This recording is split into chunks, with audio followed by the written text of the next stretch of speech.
Hello दोस्तों, मैं सतीश कुमार विश्वकर्मा अपने इस यूट्यूब चैनल पर आप सभी का स्वागत करता हूँ। ठीक है।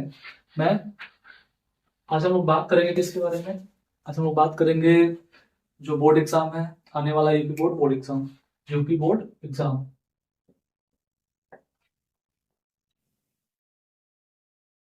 यूपी बोर्ड के एग्जाम के बारे में बात करेंगे आज हम लोग। ठीक है। अब देखो, जैसा कि आप सभी जानते हैं, हम आपके बायो मेंटर। ठीक है। तो अब बात करेंगे बायो के लिए। तो बायो का एग्जाम कब है? बायो का एग्जाम है 27 फेब को, मतलब 27 फरवरी को बायो का एग्जाम है। ठीक है। अब देखो, अब हमारे पास एग्जाम में कितने दिन बाकी हैं? आज दिन है टोटल, आज कौन सा तारीख है? आज 26 जनवरी है। मान लीजिए रात हो गया है। ठीक है, रात हो गया है। उसके बाद 27 से मानते हैं। कब से? 27 से, 27 जन से। और 27 जन से 27 फेब तक टोटल हमारे पास मिलेगा 30 से 31 दिन। 30 से 31 दिन मिलेगा। अब इस 30 से 31 दिन में, ठीक है, हमको चैप्टर कितना पढ़ना है?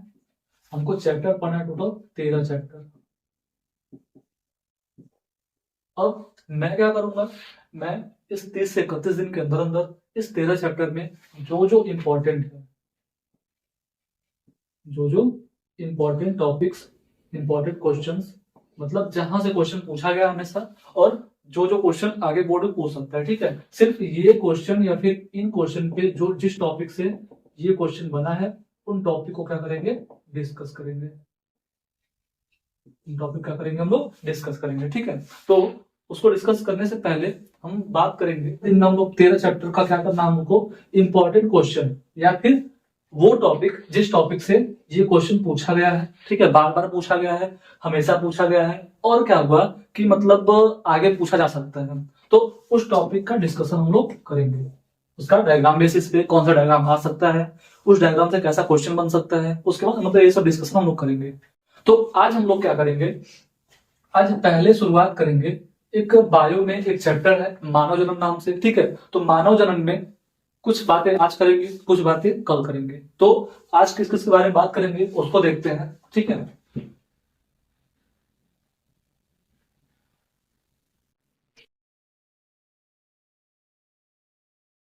तो जो चैप्टर नंबर 2 दिया है, कौन सा? मानव जन्म। तो इस मानव जन्म में हम लोग बात करेंगे, पहला इंपॉर्टेंट क्या है? पहला इंपॉर्टेंट है नर जन्म तंत्र, और दूसरा इंपॉर्टेंट क्या है? मादा जन्म तंत्र। ठीक है, नर जन्म तंत्र और मादा जन्म तंत्र। अब देखिए, इसके बारे में हम लोग पढ़ेंगे, ये इंपॉर्टेंट है और ये इंपॉर्टेंट है। इन दोनों में से एक ही आएगा, या तो ये पूछेगा या तो ये पूछेगा, तो देखना दोनों को पड़ेगा। ठीक है। उसके बाद दूसरा, दूसरा क्या पूछ सकता है भाई?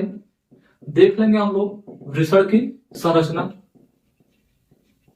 उसके बाद तीसरा देखेंगे हम लोग, इसमें तीसरा हम लोग को देखना है क्या, इस वृषण के अंदर होता है शुक्रजनक नलिका।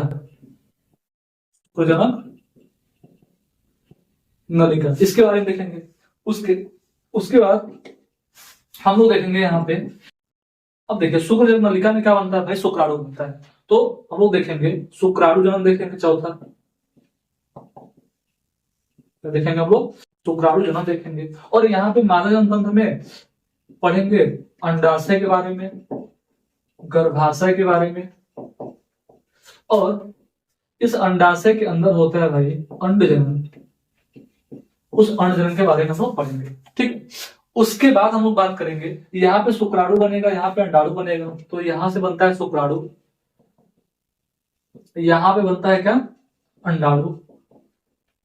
और ये शुक्राणु और अंडाणु मिलते हैं आपस में, इस क्रिया को बोलते हैं भाई निषेचन। इस क्रिया को बोलते हैं निषेचन। और निषेचन से क्या बनता है? युग्मनज बनता है। युग्मनज या फिर क्या बनता है? जाइगोट। ठीक। अब ये जाइगोट आगे परिपक्व होके क्या बनाता है? भ्रूण बनाता है। क्या बनाता है? भ्रूण बनाता है। ठंडी लग रही है, हाथ कांप रहा है पूरा, ठीक है, तो भ्रूण बनाता है और ये भ्रूण आगे चल के शिशु में विकसित होता है। किसमें विकसित होता है? शिशु में विकसित होता है, ठीक है। तो हम लोग को इसमें ज्यादा ज्यादा कुछ पूरा नहीं पढ़ना है, हम लोग को पढ़ना सिर्फ नर जनन तंत्र, मादा जनन तंत्र, ठीक है। उसमें वृषण के बारे में पढ़ेंगे, शुक्र नलिका के बारे में पढ़ेंगे। उसके बाद शुक्राणु जनन देखेंगे, यहाँ पे अंडाशय देखेंगे, गर्भाशय देखेंगे और अंड जनन देखेंगे और कैसे अंडाणु बनता है वो। उसके बाद ये कैसे मिलते हैं, निषेचन होता है। निषेचन के बाद जो युग्मनज होता है वो भ्रूण कैसे बनाता है, कैसे बनाएगा भ्रूण। भ्रूण जब बन जाएगा फिर प्रसव क्रिया देख लेंगे थोड़ा सा। प्रसव क्रिया देखने के बाद क्या करेंगे हम लोग, जो एक तो मतलब एक अवधि आता है जिसको बोलते हैं कि हम लोग दुग्ध श्रवण की अवधि बोलते हैं, ठीक है। तो उसको थोड़ा सा जान लेंगे, बस एक नाम लोग को चैप्टर में पढ़ना है, ठीक। और इसमें से भी जो मोस्ट इंपॉर्टेंट है, मोस्ट इंपॉर्टेंट नर जनन तंत्र और मादा जनन तंत्र। उसके बाद उससे कम थोड़ा सा शुक्राणु जनन और अंडाणु जनन।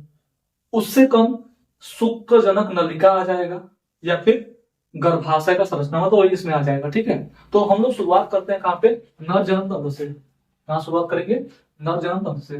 तो एक डायग्राम के बेसिस पे हम समझा देंगे, हल्का फुल्का मतलब डायग्राम बना के समझा देंगे। उसके बाद नोट्स रहेगा, या तो इस वीडियो के डिस्क्रिप्शन में भेज देंगे या फिर ग्रुप में भेज देंगे हम, ठीक है। तो हम लोग सबसे पहले बात करेंगे किसके बारे में, नर जनन तंत्र के बारे में। इसके बारे में बात करेंगे, नर जनन तंत्र के बारे में। तो इसका डायग्राम बनाते हैं, इसका डायग्राम बनाते हैं।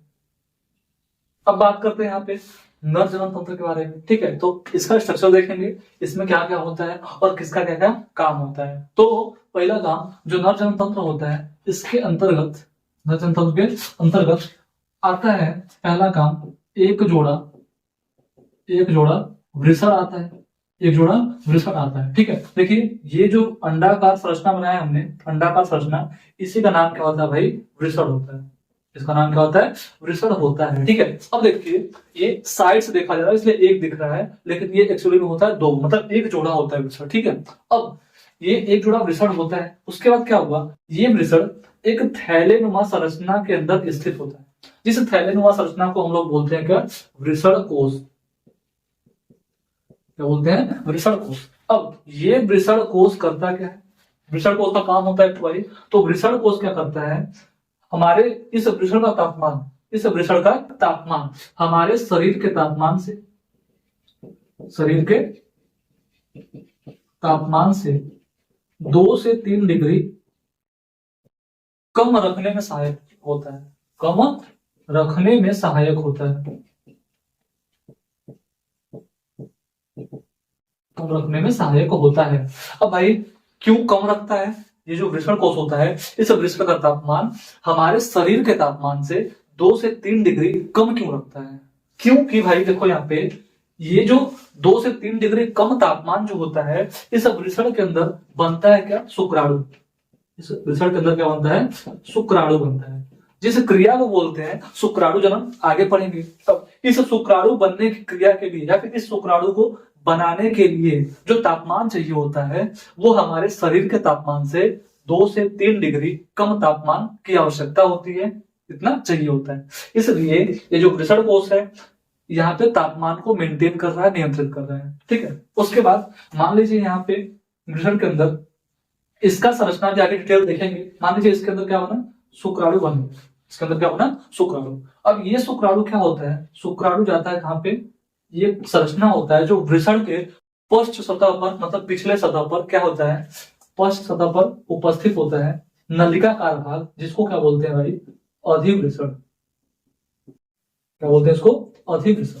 अब ये शुक्राणु इस अधिवृषण में पहुंचता है, शुक्राणु अधिवृषण में पहुंचता है। अब अधिवृषण में क्या होता है, अधिवृषण में जो शुक्राणु होता है, शुक्राणु का परिपक्वन होता है, शुक्राणु का परिपक्वन होता है, पहला काम। और दूसरा काम क्या होता है, जो खराब शुक्राणु होते हैं, जो मतलब जैसे काम काज के नहीं होंगे, खराब शुक्राणु होंगे, तो खराब शुक्राणुओं को नष्ट कर दिया जाता है।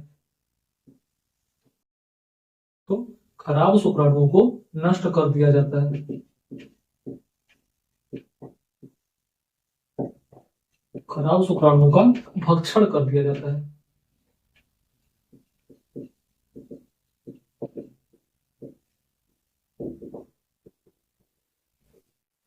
शुक्राणु का भक्षण कर दिया जाता है। उसके बाद बात करेंगे आगे, ये शुक्राणु कुछ जो शेष शुक्राणु रहेंगे वो क्या होंगे, यहाँ से आगे बढ़ते हुए एक नलिका निकलती है जिसको बोलते हैं शुक्रवाहक।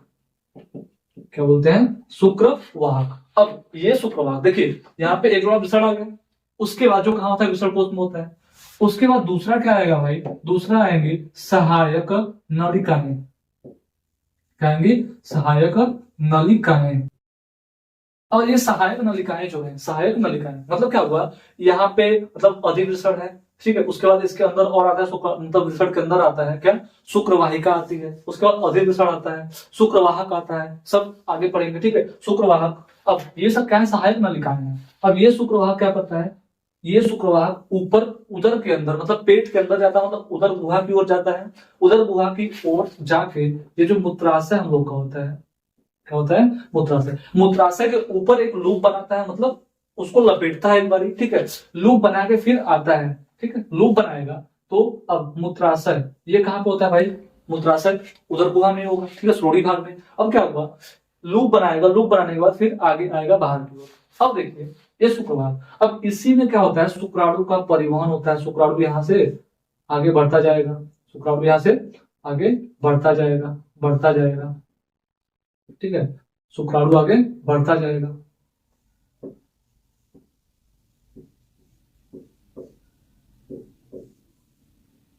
अब शुक्राणु आगे बढ़ता जाएगा और इस शुक्रवाहक में आगे एक ग्रंथि जुड़ता है जिसको बोलते हैं क्या भाई, शुक्राशय ग्रंथि। क्या बोलते हैं, शुक्राशय ग्रंथि। इस ग्रंथि को बोलते हैं शुक्राशय ग्रंथि। अब इस शुक्राशय ग्रंथि का जो शुक्राशय नाल है वो इस शुक्रवाहक से मिलके एक नलिका बनाती है जिसको बोलते हैं स्खलनीय वाहिनी। क्या बोलते हैं इसको, स्खलनीय वाहिनी बोलते हैं, ठीक है। अब इस स्खलनीय वाहिनी में क्या होता है, शुक्राणु आता है और इस शुक्राशय ग्रंथि का जो भी स्राव रहेगा, जो भी पदार्थ का स्राव करेगा ये स्राव आकर शुक्राणु से मिलेगा, ठीक है। तो अब इसके स्राव में क्या क्या होता है भाई, इसके स्राव में होता है कैल्शियम होता है।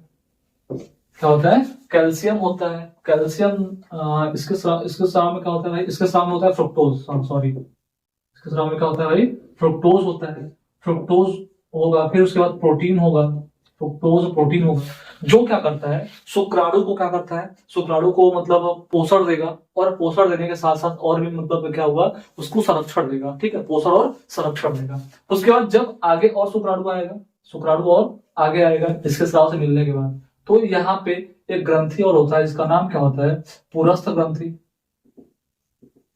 क्या होता है, पुरस्थ ग्रंथि या फिर प्रोस्टेट ग्रंथि बोलते हैं इसको। क्या बोलते हैं, प्रोस्टेट ग्रंथि बोलते हैं, ठीक है भाई। देखो अगर थोड़ा आवाज फास्ट होगा तो उसको मैच करना, क्योंकि भाई कम टाइम में ज्यादा चीज कवर करना है, इसलिए थोड़ा सा फास्ट चलना पड़ेगा, ठीक है। तो फ्रीक्वेंसी मैच करने की कोशिश करना, नहीं तो फिर जो वीडियो होगा रेजोल्यूशन उसका मतलब थोड़ा सा स्लो करके देखना स्पीड, ठीक है। अब बात कर देंगे प्रोस्टेट ग्रंथि। अब ये भी, इसका भी स्राव आगे आएगा, इसका भी स्राव आगे आएगा। जब इसका भी स्राव आएगा आगे तो इसका स्राव जब मिलेगा तो क्या बनता है भाई, इसमें इसके स्राव में होता है कैल्शियम होता है, कुछ एंजाइम होते हैं जैसे लाइसोजाइम एंजाइम वगैरह होता है, ठीक है। उसके बाद कैल्शियम हो गया, मतलब ये सब होते हैं इसके स्राव में। अब ये जो प्रोस्टेट ग्रंथि होता है अखरोट के आकार का होता है, ये थैलोनुमा होगा शुक्राशय ग्रंथि, और ये अखरोट के आकार का होता है, भूरे रंग का होता है। अब देखिए ये कैल्शियम और एंजाइम को स्राव करेगा, ठीक है, तो इसका जो स्राव होता है वो दूधिया के रंग का होता है, जैसे मतलब चाक वगैरह होता है उसके आकार रंग का होता है, ठीक है। तो जब ये मिलेगा इसमें, फिर उसके बाद शुक्राणु और आगे आएगा, तो और आगे आएगा जब देखिए शुक्राशय ग्रंथि एक जोड़ा होता है, शुक्राशय ग्रंथि एक जोड़ा होता है, मतलब प्रत्येक शुक्रवाहक से एक एक जोड़ा होता है। अब ये प्रोस्टेट ग्रंथि सिर्फ एक होता है, ये कितना होता है, एक होता है, और ये कितना होता है, एक जोड़ा होता है। उसके बाद और आगे बढ़ेंगे, और आगे बढ़ेंगे तो एक जोड़ा ग्रंथि और मिलेगा जिसका नाम क्या होता है, काउपर्स ग्रंथि, काउपर्स ग्रंथि, या फिर बल्बोयूरेथ्रल, फिर बल्बोयूरेथ्रल ग्रंथि। अब ये जो काउपर्स या फिर बल्बोयूरेथ्रल ग्रंथि है ये करता है श्लेष्मा का स्राव, ये करता है श्लेष्मा का स्राव। अब ये श्लेष्मा ये श्लेष्मा क्या करेगा, ये श्लेष्मा क्या करता है, इस जो मूत्र वाहिनी है, मूत्र मार्ग है, ठीक है, इस मूत्र मार्ग को क्या बनाता है, चिपचिपा बनाता है, ठीक। और ये जो मूत्र का अम्लता होता है, उस अम्लता को भी कम करता है। क्यों? क्योंकि ये जो श्लेष्मा होता है वो तो क्षारीय होता है। कैसा होता है? क्षारीय होता है, ठीक है। अब अम्लता कम करता है। उसके बाद श्लेष्मा और क्या करेगा, श्लेष्मा जनन के दौरान, श्लेष्मा क्या करता है, जनन के दौरान जो शिश्न होता है, ये जो हम लोग का मतलब ये होता है शिश्न, नर का शिश्न, या फिर इसको बोलते हैं लिंग बोलते हैं। क्या बोलते हैं? लिंग भी बोलते हैं, ठीक है। अब लिंग, अब ये जो शिश्न है ये लास्ट भाग में, मतलब इसके अंत अंत में क्या होता है, फूला हुआ भाग होता है। देखो सूजा हुआ, थोड़ा सा फूला हुआ। अब इसलिए इसको क्या बोलते हैं भाई, इसको बोलते हैं शिश्न मुंड बोलते हैं। क्या बोलते हैं इसको? शिश्न मुंड बोलते हैं। अब शिश्न मुंड जो होता है या फिर पूरा शिश्न जो होता है वो पतले चमड़े से ढका होता है, इसको बोलते हैं क्या भाई, अग्रछद।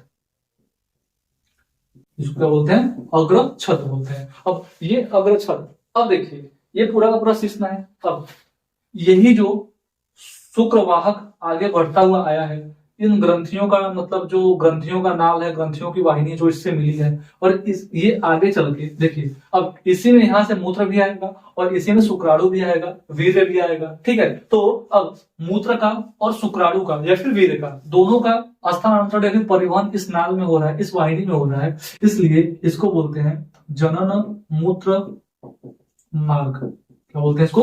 जनन मूत्र मार्ग बोलते हैं। अब ये जनन मूत्र मार्ग क्यों बोला भाई?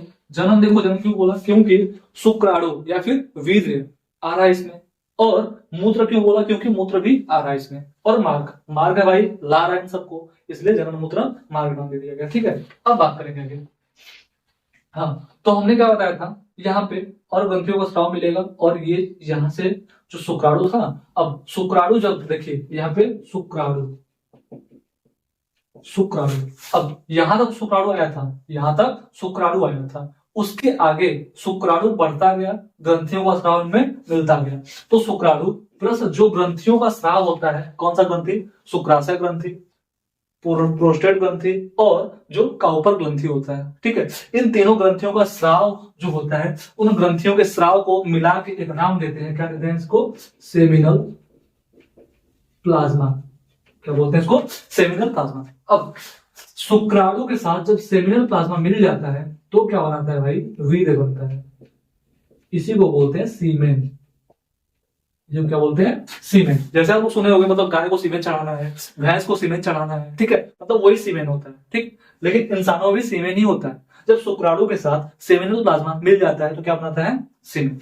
अब ये सीमेन क्या होता है? जनन मूत्र मार्ग के द्वारा ये शिश्न से होते हुए बाहर आता है। अब शिश्न से होते हुए बाहर आएगा। दूसरा काम बात करेंगे कि हम क्या होता है, हाँ, जो श्लेष्मा है जन्म के दौरान इस शिश्न को चिकना बनाता है, शिश्न में चिकनापन उत्पन्न करता है, और मादा की योनि में भी क्या करता है? चिकनापन उत्पन्न करता है, जिससे हम लोग को मैथुन क्रिया में क्या होती है? सहायता मिलती है। मैथुन क्रिया में सहायता मिलती है। अब बात करेंगे, देखिए यहाँ पे हो गया सहायक नलिकाओं के बारे में, हो गया। उसके बाद तीन ग्रंथि जो था उसको बोलते हैं हम लोग सहायक ग्रंथि, सहायक ग्रंथि बोलते हैं।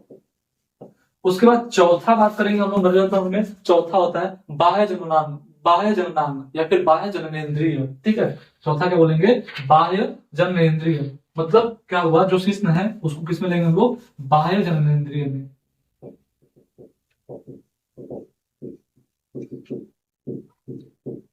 बाह्य जननेंद्रिय, ठीक है। इसको बोल देंगे हम लोग लिंग या फिर शिश्न बोल दो, ठीक। अब ये जो था ये था जनन मूत्र मार्ग,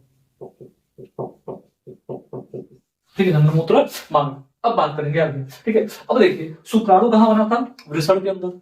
अब बात करेंगे वृषण का डिटेल संरचना, वृषण का संरचना कैसा होता है उसके बारे में बात करेंगे। तो वृषण हम बनाते हैं सीधे सीधे। आगे बात करेंगे हम लोग वृषण की संरचना, इसकी संरचना, वृषण की संरचना। वृषण होता कैसा है? देखिए वृषण के अंदर क्या क्या होता है। पहला काम, जो वृषण होता है वो अंडाकार होता है। कैसा होता है? अंडाकार होता है। वृषण कैसा होता है? अंडाकार होता है, ठीक। गड़बड़ी हो गई। जो वृषण होता है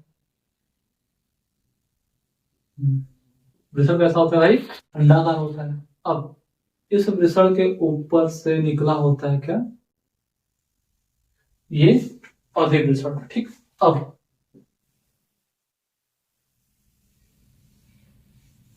ये क्या है? वृषण कोश। क्या है? वृषण कोश। अब प्रत्येक वृषण में हमारे अंदर एक जोड़ा वृषण होता है। प्रत्येक वृषण में क्या होता है? 200 से 250, 200 से 250।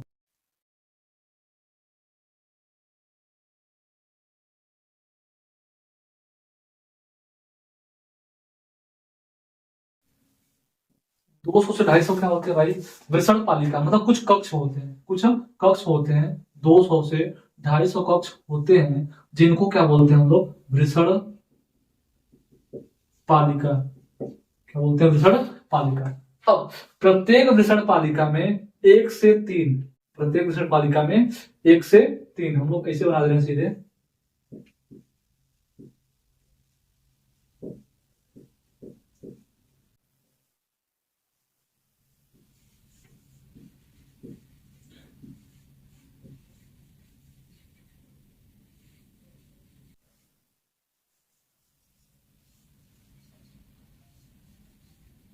प्रत्येक वृषण पालिका में 1 से 3 क्या होते हैं? छोटे छोटे कक्ष होते हैं, छोटे छोटे थैलियों संरचना होते हैं। इनको क्या बोलते हैं हम लोग? जिनको बोलते हैं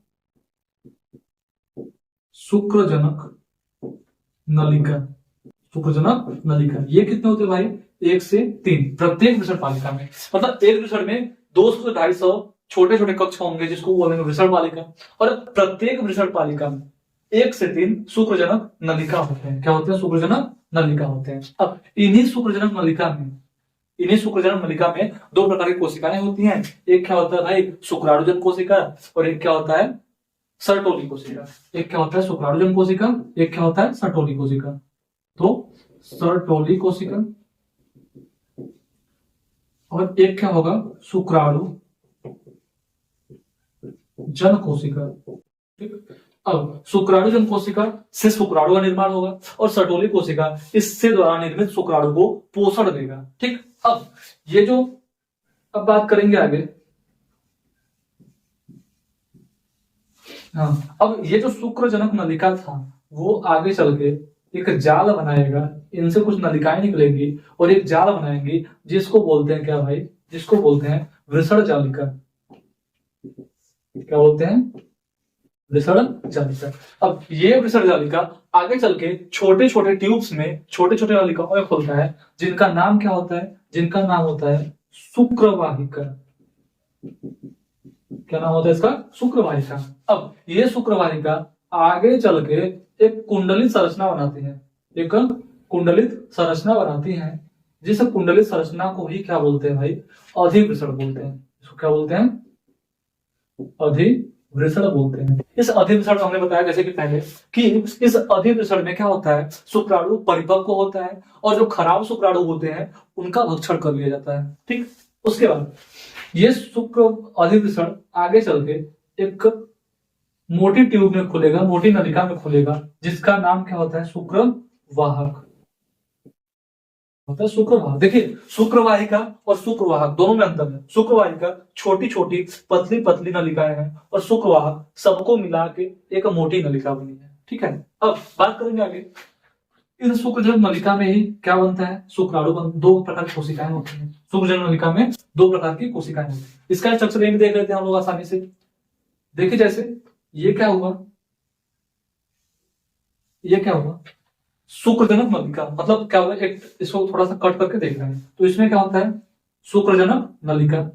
इसमें क्या हो? बड़ा बनाते हैं थोड़ा।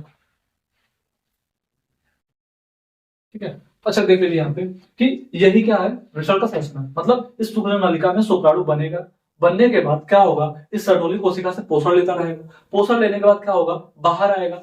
बाहर आएगा कहां पे? वृषण जालिका में आएगा। वृषण जालिका से होते हुए शुक्रवाहिका में आएगा। शुक्रवाहिका से कहां जाएगा? अधिवृषण में जाएगा। शुक्रवाहिका से अधिवृषण में जाएगा, और अधिवृषण से आएगा शुक्रवाहक में। फिर शुक्रवाहक से आगे जाएगा, पहुंचेगा, तो इस शुक्रवाहक में ही आके मिलेगा सेमिनल प्लाज्मा। सेमिनल प्लाज्मा मिलेगा, मतलब ग्रंथियों का स्राव मिलेगा। तो ये जो शुक्राणु यहाँ बना था, वो किसमें परिवर्तित होगा? वीर्य में। वीर्य में परिवर्तित हो जाएगा। वीर्य में परिवर्तित होने के बाद वो शिश्न के माध्यम से, शिश्न में जो जनन मूत्र मतलब जो जनन मार्ग छिद्र है, ठीक है, मतलब जनन मूत्र छिद्र है, मार्ग है, उससे क्या होगा, बाहर आएगा। ठीक है, अब बात करेंगे पहला काम, ये शुक्रजनक नलिका होता कैसा है और इसमें शुक्र, तो देखेंगे हम लोग शुक्रजनक नलिका की संरचना। शुक्रजनक नलिका की संरचना, ठीक है, तो देखते हैं थोड़ा सा वृषण का थोड़ा सा हिस्सा हम लोग कट कर देंगे अगर, तो इसमें क्या होगा, देखेंगे हम लोग को शुक्रजनक नलिका है कुछ ऐसे। अब ये मान लीजिए क्या है, एक शुक्रजनक नलिका है, शुक्रजनक नलिका है। अब इस शुक्रजनक नलिका में दो प्रकार की कोशिकाएं पाई जाती हैं। एक कोशिका होगा थोड़ा थोड़ा गोल गोल गोल मटोल होगा, कैसा होगा, गोल मटोल। एक कोशिका कुछ अलग स्ट्रक्चर का होगा, अलग संरचना का होगा, गोल मटोल अलग अलग, गोल मटोल अलग अलग। अब देखिए ये जो गोल मटोल कोशिकाएं हैं, जो गोल मटोल कोशिकाएं हैं, गोल मटोल कोशिकाएं टमाटर की तरह हैं जो, ठीक है, इन गोल मटोल कोशिकाओं को क्या बोलते हैं भाई, इन गोल मटोल कोशिकाओं को हम लोग बोलते हैं, इनको बोलते हैं शुक्राणुजन कोशिका। क्या बोलते हैं, शुक्राणुजन कोशिका बोलते हैं। और ये जो थोड़े अलग आकार की कोशिकाएं हैं, इनको क्या बोलते हैं भाई, सर्टोली कोशिका बोलते हैं, इनको सर्टोली कोशिका। ठीक है, अब ये जो शुक्राणुजन कोशिका है, इन्हीं से क्या बनता है, इन्हीं शुक्राणु बनता है, इन्हीं से क्या बनता है, शुक्राणु बनता है। और ये शुक्राणु इस सर्टोली कोशिका के अंदर धंस कर, मतलब अपना मुंडी इसके अंदर धंसा कर, अपना मुंडी इसके अंदर धंसा कर क्या करता है, इससे सर्टोली कोशिका से पोषण लेता है। हमने बताया था ना, जो शुक्राणुजन कोशिका होगा शुक्राणु का निर्माण करेगा, इससे क्या होगा, शुक्राणु का निर्माण होता है। और ये सर्टोली कोशिका क्या करता है भाई, ये शुक्राणु को पोषण देता है। ये क्या करता है, शुक्राणु को पोषण देता है।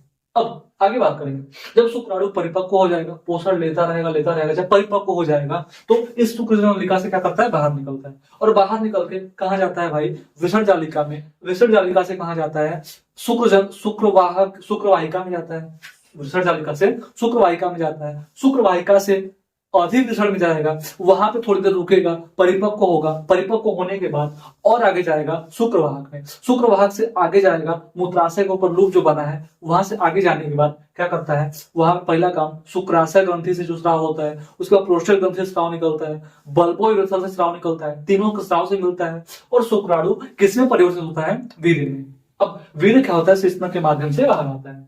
अब शुक्रजनक नलिका, ये भी क्या है, शुक्रजनक नलिका, इनमें कोशिकाएं हैं, यहां भी कोशिकाएं रहेंगी, शुक्रजनक नलिका और कोशिकाएं। अब उसके बाद इन शुक्रजनक नलिका के बीच में कुछ खाली स्थान होता है, इस खाली स्थान को बोलते हैं अंतराली अवकाश। क्या बोलते हैं इसको, अंतराली अवकाश। और इस अंतराली अवकाश में कुछ कोशिकाएं भी होती हैं और कुछ रक्तवाहिकाएं भी होती हैं, कुछ कोशिकाएं और कुछ रक्तवाहिकाएं भी होती हैं। इन कोशिकाओं को क्या बोलते हैं भाई, इन कोशिकाओं को बोलते हैं अंतराली कोशिका या फिर लीडिक कोशिका बोलते हैं इसको, अंतराली कोशिका या फिर लीडिक कोशिका। अब ये लीडिक कोशिका क्या करता है भाई, ये लीडिक कोशिका जब नर जो होता है, जब कोई मानव या फिर नर जो होता है वो किशोरावस्था में पहुंचता है, तो किशोरावस्था में जाते ही ये लीडिक कोशिका क्या करता है भाई, एंड्रोजन नाम का हार्मोन का स्राव करता है। एंड्रोजन या फिर टेस्टोस्टेरोन बोल दो, टेस्टोस्टेरोन, किस हार्मोन का स्राव करता है। अब यही हार्मोन क्या करता है, यही हार्मोन जो होता है ये शुक्राणुजन कोशिका को प्रेरित करता है विभाजन करके शुक्राणु बनाने के लिए।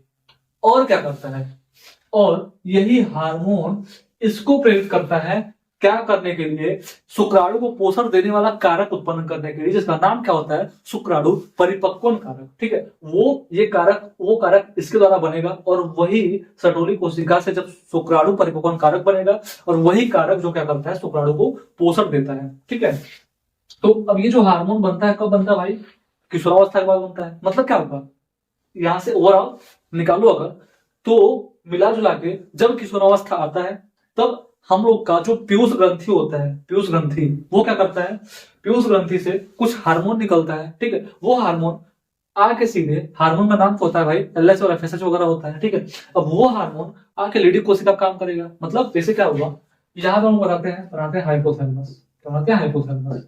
ये हम लोग का हाइपोथैलेमस ग्रंथि है और ये कौन सा ग्रंथि है, पीयूष ग्रंथि है। कौन सा ग्रंथि है, पीयूष ग्रंथि है। तो हाइपोथैलेमस से एक हार्मोन निकलता है जीएनआरएच नाम का। ठीक है, गोनाडोट्रोपिन रिलीजिंग हार्मोन। अब ये हार्मोन पीयूष ग्रंथि पे काम करता है, तो यहां से दो प्रकार का हार्मोन निकलता है, एक एलएच और एक एफएसएच। ठीक, अब ये एलएच क्या करता है भाई, ये एलएच जाता है कहां पे, ये एलएच पहुंचता है कहां पे, ये एलएच जाता है लीडी कोशिका के पास। अब एलएच जाएगा लीडी कोशिका के पास तो लीडी कोशिका से टेस्टोस्टेरोन बनवाएगा। अब टेस्टोस्टेरोन क्या करेगा, यहाँ पे आके शुक्राणु निर्माण करवाएगा। और जो एफएसएच होता है वो काम करता है कहां पे, सर्टोली कोशिका पे। एफएसएच काम करेगा सर्टोली कोशिका पे। अब ये सर्टोली कोशिका पे काम करेगा और इससे बोलेगा भाई कि तू सर्टोली कोशिका से बोलेगा भाई तू शुक्राणु परिपक्व कारक बना, जिससे क्या हो, शुक्राणु यहाँ पे बन रहा है उसको पोषण मिल सके। ठीक, अब यही इतना था किसमें, शुक्रजनक नलिका के बारे में इतना था। ठीक है, अब यहाँ पे अंतराली अवकाश के अंदर कुछ और कोशिकाएं होती है, इसका नाम क्या होता है भाई, डब्ल्यूबीसी कोशिका होती है, जो क्या करते हैं, इनका संरक्षण करते हैं। मतलब क्या हुआ कि इसके अंदर जो भी बैक्टीरिया वायरस कुछ भी बाहरी चीज आता है तो उसको मार के, उसका भक्षण करके इसको सुरक्षित करते हैं, इसमें कोई बीमारी नहीं होने देते हैं। ठीक है, तो अब बात करेंगे ये जो शुक्राणु जनन है, शुक्राणु बनने की क्रिया है, इसको देख लेते हैं, हाथ लगे हाथ, शुक्राणु जन्म को देख लेते हैं। शुक्राणु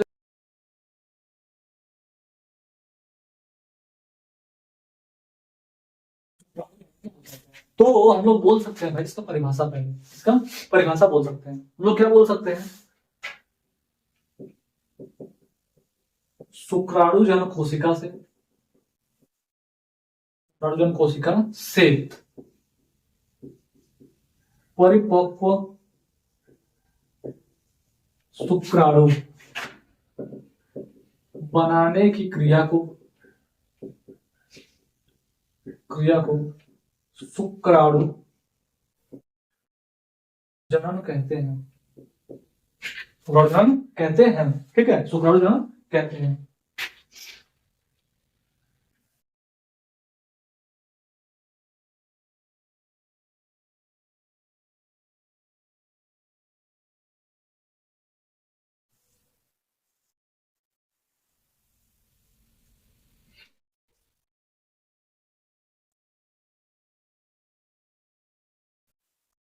तो देखिए, हाँ क्या करते हैं, शुक्राणुजन कोशिका से परिपक्व शुक्राणु बनाने की क्रिया को या परिपक्व शुक्राणु निर्माण की क्रिया को क्या बोलते हैं हम लोग, शुक्राणु जनन कहते हैं। ठीक, अब इसमें होता क्या है, देखो इसमें पहला काम हम लोग लेंगे कहां पे, शुक्रजनक नलिका में क्या था, शुक्रजनक नलिका में क्या था, शुक्राणुजन कोशिका। मान लीजिए ये हो गया क्या, शुक्राणुजन कोशिका, शुक्राणुजन कोशिका। अब ये शुक्राणुजन कोशिका होता कैसा है भाई, द्विगुणित होता है। कैसा होता है, द्विगुणित। अब इसमें क्या होता है, इसमें ढेर सारा समसूत्री विभाजन होगा, ढेर सारा क्या होगा, समसूत्री विभाजन होगा। अब ये समसूत्री विभाजन से इनका संख्या बहुत बढ़ेगा। संख्या क्या होता है, बहुत ज्यादा हो जाता है। मतलब हम 2-4 बना के चल रहे हैं, 2-4 बना के चल रहे हैं, तो ये भी कैसे होते हैं भाई, द्विगुणित होते हैं, द्विगुणित होते हैं। ठीक है, उसके बाद इनमें वृद्धि होता है, इनके आकार में, इनके आकार में वृद्धि होता है। और जब आकार में वृद्धि होता है इसको क्या बोलते हैं भाई, इसको बोलते हैं स्पर्मेटोगोनिया। नहीं, इसको बोलेंगे क्या, स्पर्मेटोगोनिया। क्या बोलेंगे इसको, स्पर्मेटोगोनिया, ठीक है। उसके बाद जब इसके आकार में वृद्धि होता है तो उसको क्या बोलते हैं भाई, आकार में वृद्धि होने के बाद इसका नाम पड़ता है प्राथमिक शुक्राणु कोशिका। क्या नाम होता है, प्राथमिक शुक्राणु कोशिका। अब इस प्राथमिक शुक्राणु कोशिका में क्या होता है, अर्धसूत्री विभाजन होता है। क्या होता है, अर्धसूत्री विभाजन। अब हमने बताया था कि अर्धसूत्री विभाजन जो होता है लगातार 2 बार होता है, लगातार 2 बार होता है। और अर्धसूत्री विभाजन में जो कोशिका होता है उसका, उसमें जो गुणसूत्र का संख्या होता है वो क्या होता है, आधा हो जाता है। जैसे इसमें 2n है तो आगे चल क्या हो जाएगा, n हो जाएगा। तो अर्धसूत्री विभाजन, अर्धसूत्री विभाजन 1 होगा पहले। तो जब 1 होगा तो एक कोशिका से 2 कोशिका बनेगा और दोनों में गुणसूत्र संख्या क्या हो जाएगा, आधा हो जाएगा। जब गुणसूत्र का संख्या आधा हो जाएगा, ये 2 कोशिका, इनको क्या बोलते हैं भाई, द्वितीयक शुक्राणु कोशिका। क्या बोलते हैं, द्वितीयक शुक्राणु कोशिका बोलते हैं। अब ये द्वितीयक शुक्राणु कोशिका आगे चल के फिर जाके क्या करेगा, ये फिर दोबारा से अर्धसूत्री विभाजन 2 कंप्लीट करेगा। ये क्या हो जाएगा, अर्धसूत्री विभाजन 2 कंप्लीट करेगा। तो इससे और 2 कोशिकाएं बनेंगी, और 2 कोशिकाएं बनेंगी और सब में गुणसूत्र संख्या का होगा हाफ ही रहेगा। अब ये जो बना है कोशिका, इसका नाम क्या होता है भाई, इसका नाम होता है शुक्राणु प्रसूल। क्या होता है, शुक्राणु प्रसूल। अब इन शुक्राणु प्रसूल का क्या होता है, परिपक्वन होता है। ये परिपक्व होगा या फिर बोलते हैं क्या, विभेदन होगा। विभेदन से क्या बनेगा, इस विभेदन से बनेगा शुक्राणु बनेगा। क्या बनेगा, शुक्राणु बनेगा।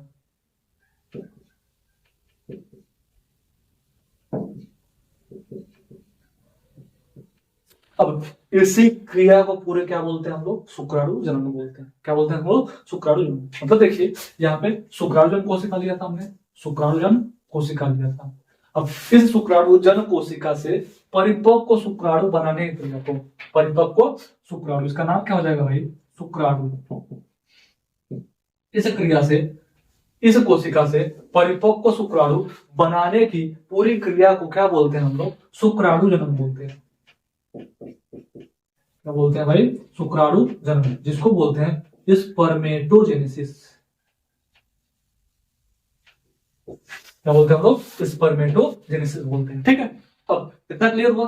हाँ, अब अगर पूछेगा, एग्जाम पूछ देगा, ये पूछेगा 3 नंबर में, नर जनन तंत्र 5 नंबर, वृषण की संरचना 3 नंबर, शुक्रजनक नलिका उसका संरचना भाई 2 नंबर या 3 नंबर में, और ये शुक्राणु जनन कितने पूछेगा, 3 नंबर में पूछेगा। 3 मार्क्स, ठीक है, कितने पूछेगा, 3 नंबर में पूछेगा। ठीक है, तो 3 नंबर में पूछेगा तो पहला काम इसका परिभाषा लिखना है। उसके बाद अगर ये भी बना के छोड़ दोगे तब भी पूरा नंबर मिलेगा, और इसमें लिखना चाहोगे लिख सकते हो। शुक्राणु जन्म कोशिका में समसूत्री विभाजन होता है जिससे इनकी संख्या वृद्धि होता है। फिर उसके बाद क्या होता है कि इस जिन कोशिका को स्पर्मेटोगोनिया बोलते हैं, स्पर्मेटोगोनिया के आकार में वृद्धि होता है। आकार में वृद्धि होने के बाद वे कोशिकाएं प्राथमिक शुक्राणु कोशिकाएं कहलाती है। उसके बाद प्राथमिक शुक्राणु कोशिका में अर्धसूत्री विभाजन द्वारा, प्राथमिक शुक्राणु कोशिका अर्धसूत्री विभाजन द्वारा 2 कोशिकाएं बनाती हैं जिनका नाम क्या होता है, द्वितीयक शुक्राणु कोशिका। अब इन द्वितीयक शुक्राणु कोशिका में आगे चलकर अर्धसूत्री विभाजन 2 होता है, जिससे क्या होता है, ये और कोशिकाओं में विभाजन होती है। विभाजित होने के बाद क्या हुआ, इनका नाम क्या पड़ता है, शुक्राणु प्रसूल। अब इन शुक्राणु प्रसूल कोशिकाओं में क्या होता है, विभेदन होता है या फिर इनका परिपक्वन होता है। परिपक्वन होने से क्या बनता है, परिपक्व शुक्राणु बनता है। ठीक, अब इसी पूरी क्रिया को हम लोग क्या बोलते हैं, शुक्र जनन बोलते हैं। ये होता कब है भाई, होता कब है, होता हम कब हमने बताया था, जब देखो ये पीयूष ग्रंथि था, मतलब ये हाइपोथैलेमस था, और ये क्या था, पीयूष ग्रंथि था। हाइपोथैलेमस और पीयूष ग्रंथि, हाइपोथैलेमस से निकला था भाई जीएनआरएच। अब ये जीएनआरएच पीयूष ग्रंथि पे काम कर रहा था, तो पीयूष ग्रंथि 2 हार्मोन निकाला था, एक एलएस निकाला था, एक एफएसएच निकाला था। एक क्या निकाला था, एलएस निकाला था, एक क्या निकाला था, एफएसएच। एलएच कहां पे गया था भाई, एलएच गया था लीडिक कोशिका पे। एलएच कहां गया था, लीडिक कोशिका पे गया था। लीडिक कोशिका से बोला था भाई तू टेस्टोस्टेरोन निकाल, भाई तू टेस्टोस्टेरोन निकाल। अब ये टेस्टोस्टेरोन इस शुक्राणु कोशिका पे जाके काम करेगा और ये क्रिया कर पाएगा। और एफएसएस कहाँ गया था भाई? एफएसएस गया था सर्टोली कोशिका पे। कहाँ गया था? सर्टोली कोशिका पे। सर्टोली कोशिका पे जाके बोला भाई तू एक काम कर, तू निकाल SMF। क्या निकाल? SMF मतलब स्पर्म मैच्योरेशन फैक्टर, या फिर बोल दो हिंदी में शुक्राणु परिपक्वन कारक। ठीक। अब ये एसएफएम क्या करेगा? इस बने हुए शुक्राणु को देगा पोषण। क्या देगा? इसको पोषण। ठीक है, पोषण देगा। ये जब और परिपक्व हो जाएगा, पूरा पोषण से भरपूर हो जाएगा, तो ये शुक्रजनन नलिका से निकल कर कहा जाएगा? वृषण जालिका में। वृषण जालिका से कहा जाएगा भाई? शुक्रवाहिका में जाएगा। शुक्रवाहिका से अधिवृषण में, वहां थोड़ी देर और आराम करेगा और परिपक्व होगा। परिपक्व होने के बाद फिर आगे निकलेगा। आगे कहाँ निकलेगा भाई? आगे निकलेगा कहाँ पे? शुक्रवाहक में। शुक्रवाहक से आगे जाएगा, मूत्राशय के ऊपर से घूमते हुए आएगा शुक्राशय ग्रंथि, प्रोस्टेट ग्रंथि और बल्बोयुरेथ्रा, फिर काउपर ग्रंथि का स्राव इसमें मिलेगा। ये वीर्य में परिवर्तित होगा। फिर उसके बाद क्या होगा? शुक्र मतलब जो जनन मूत्र मार्ग है उसके द्वारा क्या होगा? बाहर आ जाएगा, शिश्न के द्वारा बाहर आ जाएगा। ठीक है, तो ये अब उसके बाद बात करेंगे हम लोग मादा जनन तंत्र की। किसके बारे में? मादा जनन तंत्र के बारे में बात करेंगे। तो मादा जनन तंत्र के बारे में बात करेंगे तो इसके अंदर आता है पहला काम, एक जोड़ा अंडाशय आता है। इसी अंडाशय में अंडाणु बनता है। उसके बाद आता है एक गर्भाशय आता है। एक क्या आता है? गर्भाशय, या फिर इसको बच्चादानी भी बोलते हैं। इसको बच्चादानी बोलते हैं। उसके बाद आता है एक जोड़ा अंडवाहिनी आता है।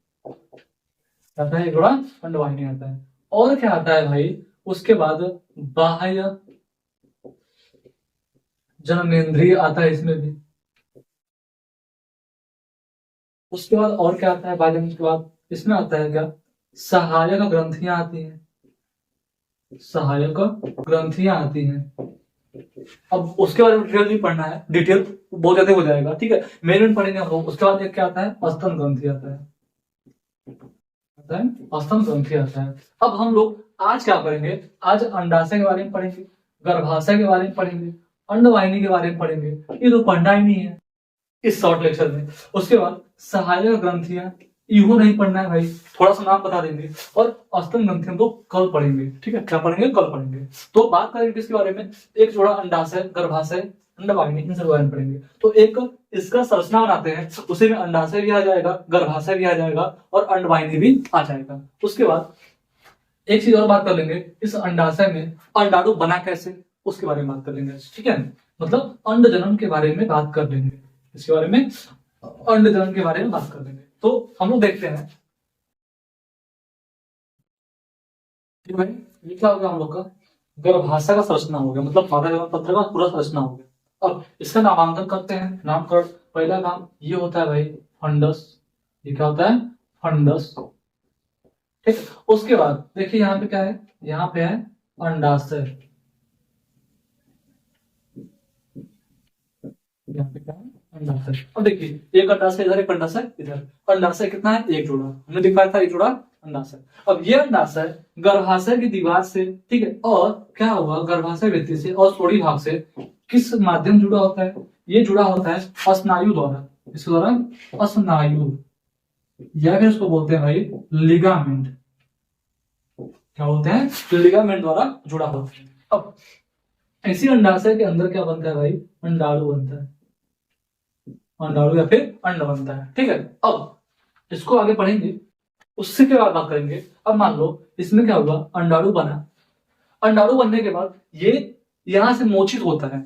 आर्तव चक्र के 14वें दिन जब एलएच की अधिकता हो जाती है, एलएच जब एकदम पीक पे चला जाता है, तो क्या होता है? यहाँ से अंडाणु मोचित होता है। मोचित होने के बाद भैया आता है यहाँ पे। ठीक है, तो अब जो ये अंगुली की तरह संरचना दिख रहा है, इसको बोलते हैं भाई झालर। अंगुली की तरह संरचना जो दिख रहा है, इसको क्या बोलते हैं हम लोग? झालर।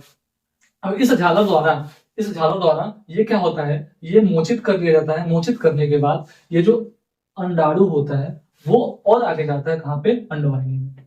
अब अंडवाहिनी के इस भाग को बोलते हैं भाई कीप, और ये फूला हुआ भाग इसको बोलते हैं एम्पूला। और एम्पूला के बाद एक क्या होता है? स्थमस। होता है इस्थमस या फिर संकीर्ण पथ, होता है संकीर्ण पथ होता है। इन तीनों या चारों को बोल सकते, चारों को मिला के बोलते हैं हम लोग अंडवाहिनी, और इसको अंडवाहिनी ओविडक्ट। ठीक है, अब देखिए एक अंडवाहिनी इधर, एक अंडवाहिनी इधर, एक अंडाशय इधर, एक अंडाशय इधर। ठीक है, मतलब एक जोड़ा अंडाशय और एक जोड़ा अंडवाहिनी। अब ये अंडाशय से अंडाणु निकलेगा प्रत्येक माह, प्रत्येक माह, एक महीने इससे निकलेगा, एक महीने इससे निकलेगा, फिर अगले महीने इससे, अगले महीने इससे, ऐसे करके निकलता है। अब इस अंडाशय से जो अंडाणु निकलता है, अंडाणु निकलने के बाद ये यहाँ पे आता है। अब ये अंडाणु आके क्या करता है, इनपुला में 24 घंटे तक वेट करता है, इंतजार करता है। किसका इंतजार भैया? शुक्राणु का।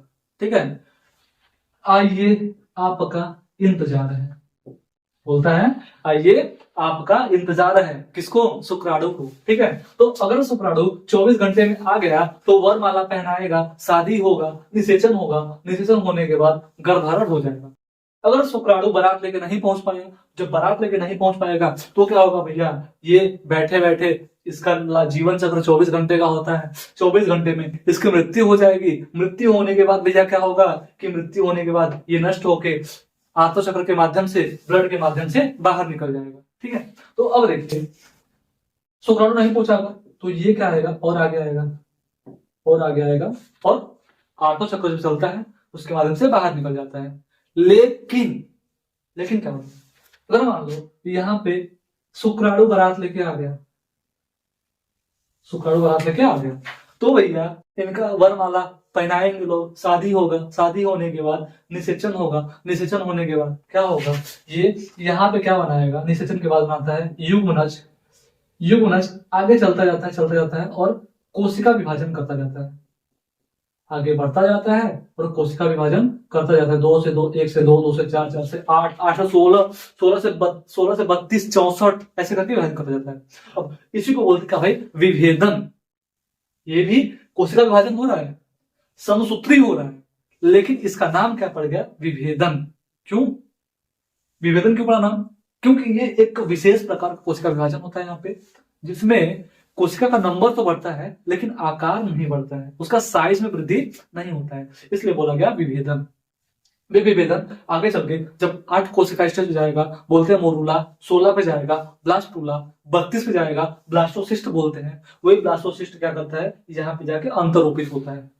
क्या होता है? अंतरोपित होता है। ठीक है, तो उसी को बोलते हैं भाई भ्रूण स्थानांतरण या फिर भ्रूण का अंतरोपण बोलते हैं। ठीक है, तो इतना अभी आगे इसको पढ़ेंगे आगे चल के। ठीक है, हम बात करेंगे इसके बारे में। उसके बाद ये जो अंडवाहिनी है आगे चल के एक बड़ी गुहा में खुलता है, जिस बड़ी गुहा को क्या बोलते हैं भाई? गर्भाशय। और इस गर्भाशय को ही बच्चेदानी ही बोलते हैं। इसको क्या बोलेंगे भाई? ये गर्भाशय गुहा है, गर्भाशय गुहा। ठीक है, या फिर बच्चादानी गुहा, या फिर क्या है? बच्चादानी गुहा। ठीक है, अब इसमें अंडाणु कैसे बनता है उसको देखेंगे, लेकिन इसके पहले ही देखें अब क्या हुआ। ये जो गर्भाशय गुहा है आगे चल के क्या होता है?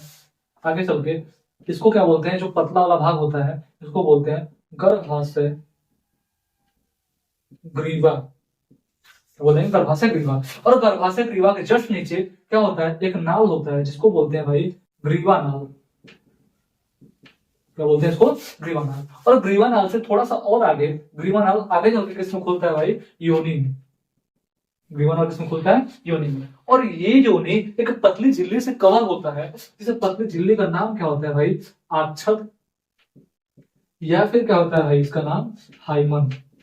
क्या होता है? जो याद रहेगा, जो आसान है उसको पढ़ लेना। ठीक, अब ये योनि कवर होता है, ढका होता है एक पतली झिल्ली से, जिसका नाम क्या होता है? हाइमन। ठीक, अब ये ग्रीवानाल और योनि, ग्रीवानाल और योनि दोनों मिला के बनाते हैं जन्म नाल।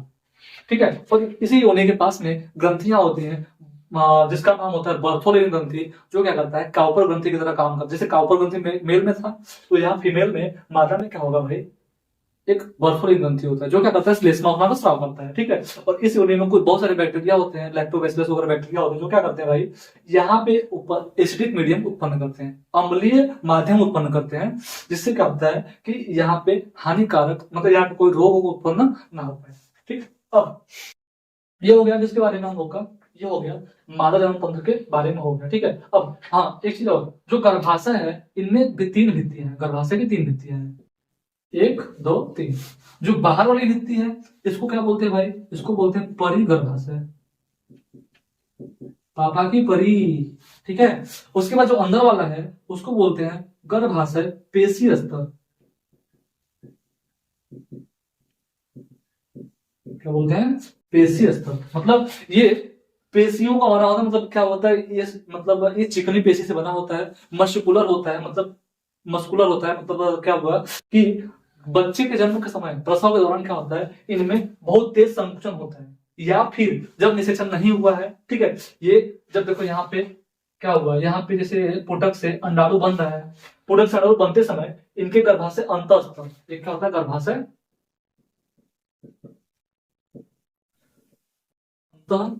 स्तर, इनके गर्भाशय अंतःस्तर में चक्रीय परिवर्तन चलता रहता है। जब ये बनेगा इधर तो इनका मोटाई बढ़ेगा, यहाँ पे कोशिका विभाजन होगा, कोशिकाओं इनकी मतलब परत में वृद्धि होगी, परत मोटा होगा। ठीक है, अब लेकिन जब निषेचन होगा तो इनके परत का मोटाई बना रहता है। क्यों क्यों बना रहेगा, क्योंकि भाई इसको अंतरोपित करवाना है भ्रूण को और उसका विकास करवाना है। लेकिन जब निषेचन नहीं होता है तो ये अंडाणु साथ साथ में यहाँ पे जो कोशिकाओं का जमाव हुआ था, ठीक है, वो सब भी टूट कर बाहर आती हैं रक्त के माध्यम से। मतलब कोशिकाएं टूटती हैं, रक्त वाहिकाएं भी कुछ टूटती हैं, रक्त वाहिकाएं खराब होंगी, फटेंगी थोड़ी बहुत, जो मतलब कोशिकाएं वगैरह है, तो ब्लड भी निकलता है और कोशिकाएं भी निकलती है, इसलिए थक्का टाइप में निकलता है, मतलब बहुत ज्यादा गंदा ब्लड निकलता है। ठीक है, अब बात करेंगे तो अब ये सब निकलता कब भाई, ये इन पे जो कोशिकाओं का जमा हुआ था वो टूटा कब, कैसे टूटता है, तो ये कैसे टूटता है, जब गर्भाशय पेशीय स्तर में बहुत ज्यादा संकुचन होता है। क्या होता है, संकुचन। पहला काम प्रसव के दौरान जब बच्चे का जन्म होता है तो फिर में संकुचन होता है, संकुचन होगा तो बच्चे को बाहर की ओर धकेला जाएगा। उसके बाद मानो निषेचन नहीं हुआ था तो यहाँ पे कोशिकाओं का जमाव था जो आर्तव चक्र के टाइम पे, वो कोशिकाएं टूट के वो भी बाहर आती हैं, तो पेट में लगता है ना, मतलब जो पेट के नीचे वाले हिस्से में, पेट के निचले वाले हिस्से में जो श्रोणि भाग होता है, श्रोणि भाग। ठीक है, अच्छा श्रोणि भाग समझ में आएगा सबको, अच्छा अभी बता रहे हैं उसके बारे में। तो श्रोणि भाग होता है, वहां पे बहुत ज्यादा ऐठन टाइप में होता है, दर्द होता है।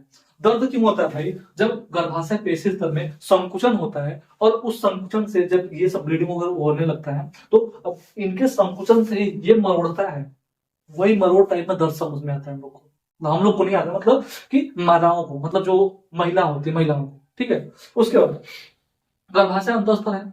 अब हमने बताया जब अंडाशय में अंडाणु बनता है उसी टाइम यहाँ पे क्या होता है, यहाँ पे होता है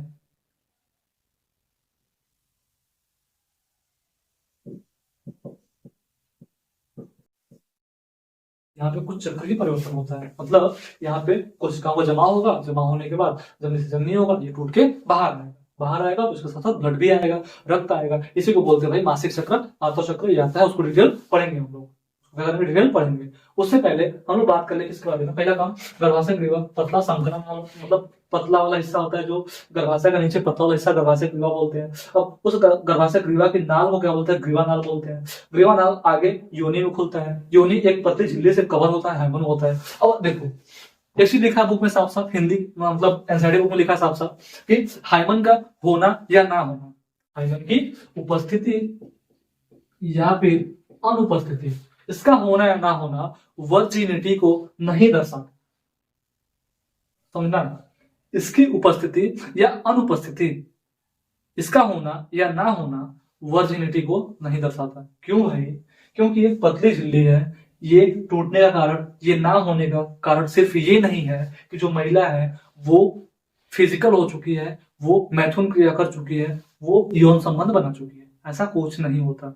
ठीक है, ये टूटने का बहुत सारा कारण होता है। जैसे क्या होगा, एथलीट वगैरह हो गए, जो खेल कूद वाली महिला हो गई, खेल कूद वाली, फिर उसके बाद घुड़सवार करने जो ज्यादा करता है, जो ज्यादा वो साइकिल चलाने से होता है, बहुत ज्यादा मेहनत वाला काम करने से होता है, तो उन सब कामों से भी ये टूट जाता है, ये झिल्ली छोटी पतली सी टूट जाती है।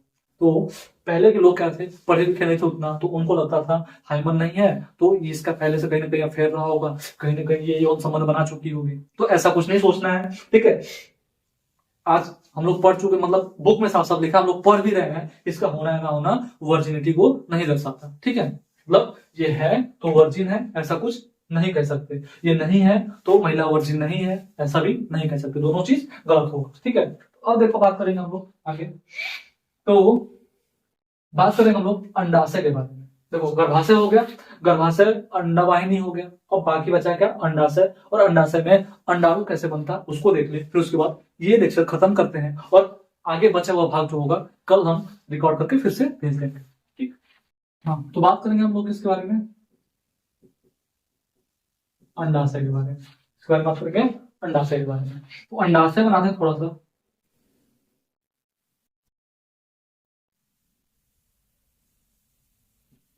ये क्या भाई, अंडाशय, अंडाशय का आरेखीय काट। ठीक है, अब इस अंडाशय में क्या होती है भाई, धमनी शिरा भी आई होती है। ये क्या हो गया मान लो, धमनी हो गया। ये क्या हो गया मान लो, शिरा हो गया, मतलब रक्त वाहिकाएं हो गई, दोनों मिला के रक्त वाहिका हो गया। ऊपर ही लिख देते हैं, साथ साथ हो जाएगा, हम साथ साथ है वाला काम हो जाएगा। हम साथ साथ है, धमनी शिरा मिला के बनता है रक्त वाहिका। अब इस रक्त वाहिका में क्या आता है भाई, रक्त आता है, और रक्त के माध्यम से क्या आता है, हार्मोन आता है। ठीक है, अब यहाँ पे देखो अंडाशय में सबसे पहला काम, अंडाशय में सबसे पहला काम अंडजनन कोशिका, अंडजननी कोशिकाएं होती हैं, अंडजननी कोशिका होती है, अंडजननी कोशिका होती है। अब अंडजननी कोशिका जन्म से पहले इसका संख्या भैया करोड़ों में होता है, लाखों करोड़ों में होता है, संख्या इसका लाखों करोड़ों में होता है। मान लेते हैं हम लोग 70 से 80 लाख, 70 से 80 लाख के आसपास। उसके बाद जन्म के बाद क्या होता है, ये परिपक्व होती हैं और बनाती है भैया प्राथमिक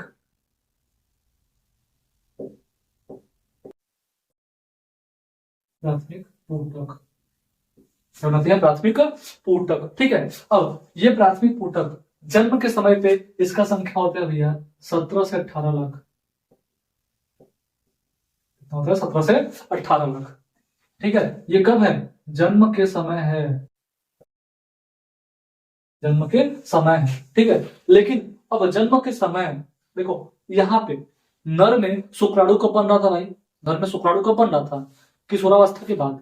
लेकिन मादा में जो अंडाणु बनने की क्रिया शुरू हो जाती है कब, जन्म से पहले ही, भ्रूण अवस्था में ही शुरू हो जाती है। ठीक है, अब देखो यहाँ पे ये एक हार्मोन होता है FSH, पुटक प्रेरक hormone, follicular stimulating hormone. Follicular मतलब पुटक, स्टिमुलेटिंग मतलब प्रेरक, हार्मोन मतलब हार्मोन है भैया। ठीक है, तो पुटक प्रेरक हार्मोन से ये पुटक प्रेरित होगा, इसका विकास होता है, विकास करके ये अंड जननी से क्या बनाता है भाई, प्राथमिक पुटक बनाता है। इनमें समसूत्री विभाजन होगा, आकार बढ़ेगा, आकार बढ़ के ये बनाएगा प्राथमिक पुटक।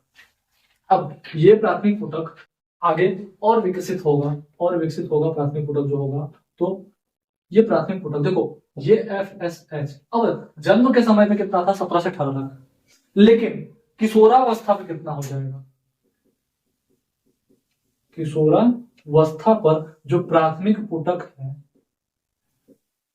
इसका संख्या कितना हो जाता है भाई, इसका संख्या हो जाता है 60 से 80 हजार, हो जाता है 60 से 80 हजार हो जाता है। ठीक है, अब ये जो पुटक प्राथमिक पुटक था, अब ये इस पे FSH काम करता है, तो ये विकसित होता है द्वितीयक पुटक में। और द्वितीयक पुटक में क्या होता है भाई, इन प्राथमिक पुटक के आसपास कणिका में कोशिकाओं का जमाव होने लगता है, कणिका में कोशिकाएं बनने लगती हैं। ठीक है, कणिका में कोशिकाएं बनने लगती हैं। ठीक है, इसको क्या बोलते हैं भाई, इसको बोलते हैं द्वितीय पुटक। अब ये द्वितीय पुटक में और ज्यादा कणिका में कोशिकाएं बनने लगेंगे, और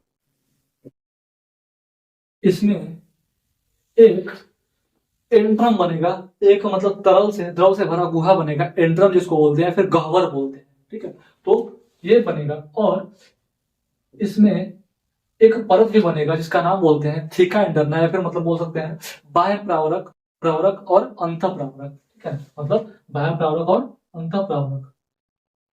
जो थीका लेयर है इसमें भी बन चुका था, ये थीका लेयर, लेकिन यहाँ पे जाके वो थीका लेयर 2 लेयर में विभाजित होता है। ठीक है। तो अब देखिए यहाँ पे पहला काम ये जो था ये थीका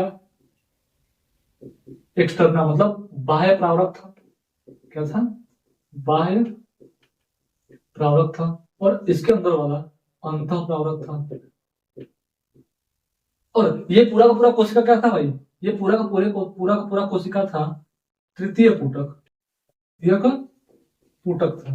पूरा पूरा कोशिका क्या था? तृतीय पुटक। अब इस तृतीय पुटक के अंदर मतलब दो आवरण बने थे इसके बाहर। एक क्या था? बाह्य प्रावरक, एक क्या है? अंत प्रावरक। ठीक है। उसके बाद इस तृतीय पुटक में ही क्या होता है? ये जो अंदर कोशिका थी, एक मेन कोशिका जो पुटक कोशिका था, उसमें क्या होता है?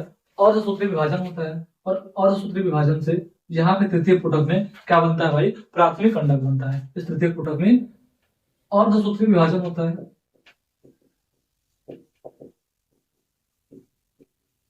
अर्धसूत्री विभाजन होता है। और इस अर्धसूत्री विभाजन से जो एन वाला कोशिका में बना है, इसमें अर्धसूत्री विभाजन होगा। और क्या बनाएगा भाई? इसमें सबसे पहले बनेगा प्राथमिक अंडक बनेगा। प्राथमिक अंडक बनेगा। और प्राथमिक अंडक के बाद उसके साथ साथ अर्धसूत्री विभाजन जो होता है वो असमान होता है। कैसा होता है? असमान होता है। और असमान होता है तो क्या होता है? प्राथमिक अंडक बनेगा पूरा विकसित कोशिका। और यहाँ पे एक बनेगा प्राथमिक ध्रुवीय बॉडी। प्राथमिक ध्रुवीय बॉडी, या फिर बोल सकते हैं ध्रुवीय काय, या फिर बोल सकते हैं मतलब ऐसे कुछ बोल सकते हैं, हाँ पोलर बॉडी, हाँ ध्रुवीय बॉडी बोलते हैं। ठीक है। अब ये प्राथमिक अंडक आगे चल के ये जो पुटक है आगे और विकसित होगा। इसके अंदर का एंड्रम और विकसित होगा। और यहाँ पे ये जो प्राथमिक अंडक बना था, इस प्राथमिक अंडक पे एक और कोशिका का लेयर आ जाएगा, जिस लेयर का नाम होता है भाई पारदर्शी अंडावरण, या फिर जोना पेल्यूसिडा। क्या हो जाएगा नाम इसका? जोना पेल्यूसिडा। और इसका जो इसमें एंट्रम था, इसका क्या नाम था? एंट्रम या फिर गह्वर। इसका गह्वर और ज्यादा बड़ा हो जाएगा। ठीक है। और ज्यादा जब बड़ा हो जाएगा, ये भी किसकी वजह से हुआ है? FSH, ये भी FSH। जब ये बन जाएगा कौन सा? ग्राफी पुटक, पूरा परिपक्व पुटक। ग्राफी पुटक, परिपक्व पुटक। अब इस ग्राफी पुटक में जो अर्धसूत्री विभाजन 1 यहाँ पे हुआ था, यहाँ पे क्या होगा? 2 होगा। 2 भी जाता है, मतलब यहाँ पे क्या होता है? यहाँ पे अर्धसूत्री विभाजन रुका रहता है। मतलब जन्म के बाद मतलब क्या होगा कि अर्धसूत्री विभाजन रुका रहता है। कौन सा स्थान पे?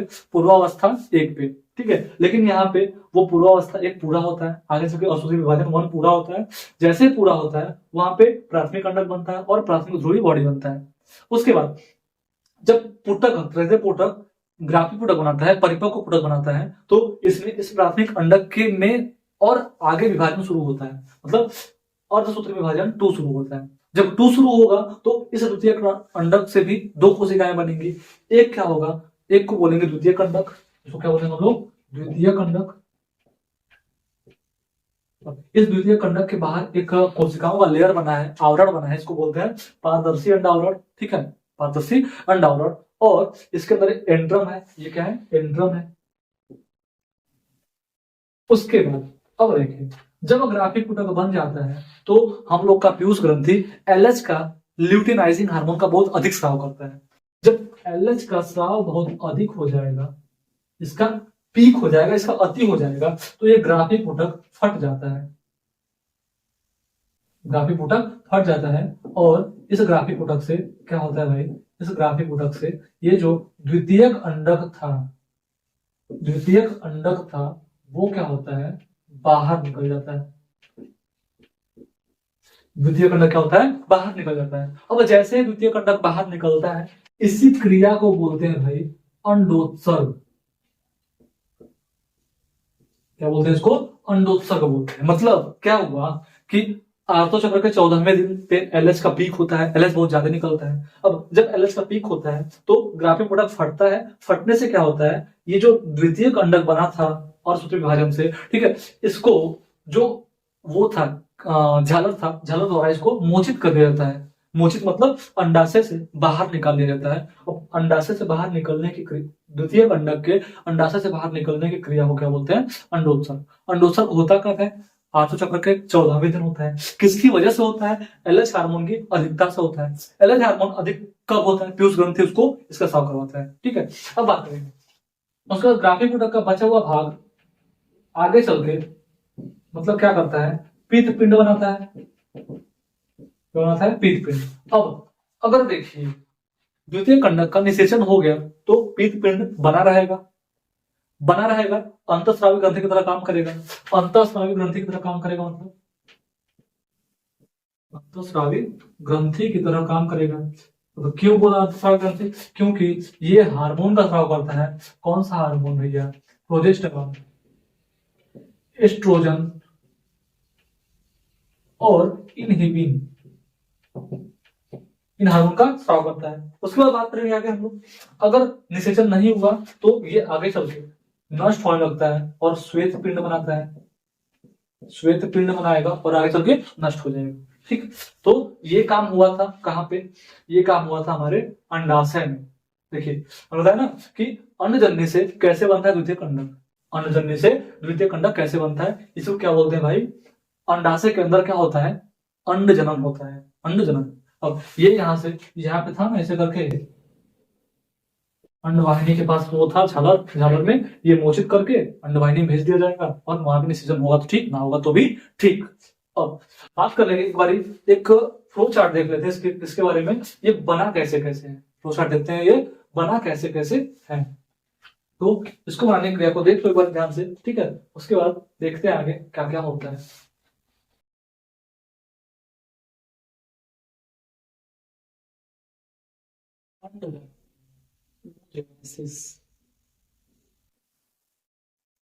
अब इसको बोल देंगे हम लोग एक परिपक्व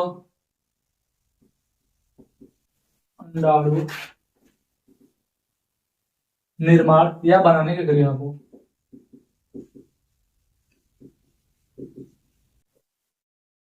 क्या कहते हैं भाई? इसको बोलते हैं अंड जनन बोलते हैं। क्या बोलते हैं इसको हम लोग?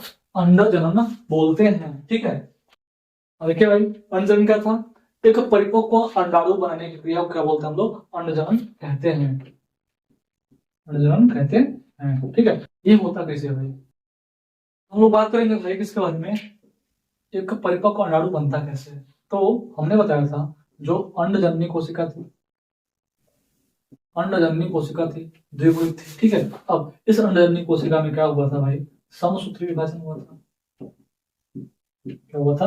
समसूत्री विभाजन हुआ था। अब ये समसूत्री विभाजन से इनमें बहुत सारी कोशिकाएं बनी थी, सारी की सारी कैसे? द्विगुणित, सारी कैसे? द्विगुणित। अब इन द्विगुणित कोशिकाओं का आकार, जो आकार होगा, साइज होगा, साइज में क्या होगी? वृद्धि होगी। जब साइज में वृद्धि होगी तो इनको क्या बोलते हैं भाई? इनको बोलते हैं प्राथमिक अंडक। क्या बोलते हैं इनको? प्राथमिक अंडक। ये भी कैसा होगा? द्विगुणित होगा। ठीक है, अब इतना काम कब होता है भाई? इतना काम होता है भ्रूणी अवस्था में, भ्रूणी अवस्था में होता है। ठीक है, अब बात करेंगे भ्रूणी अवस्था। अब ये प्राथमिक अंडक जब बन जाता है इसी टाइम पे क्या होता है भाई? जन्म होता है बच्चे का, मतलब जो महिला होती है, माता होती है, उनका जन्म होता है। अब जन्म से लेकर जन्म जब होता है तो इस प्राथमिक अंडक में क्या होता है? अर्धसूत्री विभाजन एक शुरू होता है और शुरू होते ही ठीक है क्या होता है भाई? शुरू होते ही अर्धसूत्री विभाजन विभाजन एक शुरू होते ही इसके पूर्वावस्था एक पर रोक लिया जाता है। पर रोक लिया जाता है। ठीक है, तो विभाजन आगे नहीं होता है। विभाजन कब शुरू होता है भाई? देखो यहां से यहां तक चलता है बाल्यावस्था। क्या चलता है? बाल्यावस्था। बाल्यावस्था खत्म होते ही क्या शुरू होता है भाई? किशोरावस्था। क्या शुरू होता है? किशोरावस्था। अब जैसे ही किशोरावस्था शुरू होता है वैसे ही ये जो विभाजन रोका गया था वो क्या होता है? शुरू हो जाता है। शुरू होते ही ये प्राथमिक अंडक बनाता है भैया, प्राथमिक अंडक से बनता है, प्राथमिक अंडक से बनता है क्या? द्वितीयक अंडक। क्या बनता है इसमें? द्वितीयक अंडक बनता है। और द्वितीयक अंडक के साथ साथ क्या बनता है? एक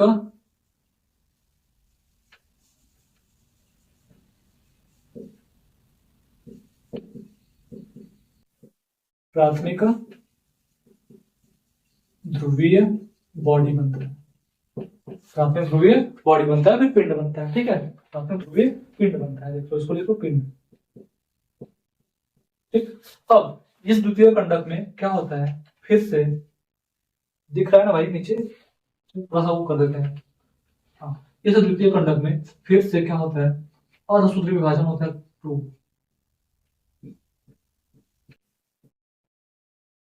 अर्धसूत्री विभाजन जो होता है 2 होता है।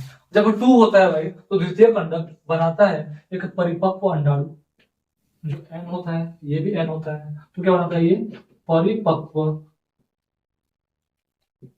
अंडाणु बनता है यहाँ पे। और परिपक्व अंडाणु के साथ साथ यहाँ भी बनता है एक और पिंड बनता है, इसको बोलते हैं द्वितीयक ध्रुवीय पिंड। द्वितीयक ध्रुवीय पिंड बोलते हैं इसको।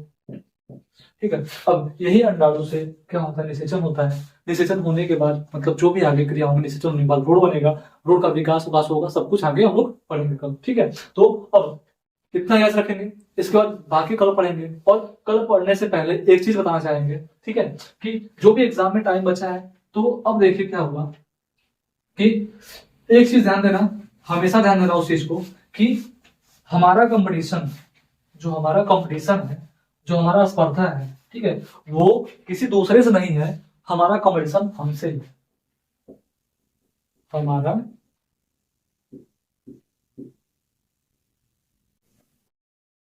कंपटीशन खुद से है, मतलब खुद से बेहतर बनना है, हमको किसी और को नहीं दिखना है। अभी कहने का मतलब क्या हुआ कि सबकी अपनी अपनी क्वालिटी होती है, सबकी अपनी अपनी क्वालिटी होती है। जैसे भैया ये हो गया हमारा प्यारा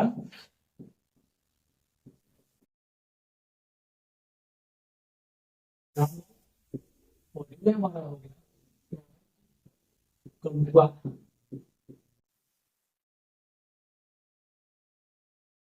ठीक है, अब इसको इससे कंपेयर नहीं कर सकते, इसको इससे कंपेयर नहीं, मतलब इन दोनों का कंपटीशन इन दोनों से नहीं है, इसका कंपटीशन इसके खुद से है, इसका कंपटीशन इसके खुद से, मतलब हमारा कंपटीशन हमसे ही है, किसी और से नहीं होना चाहिए।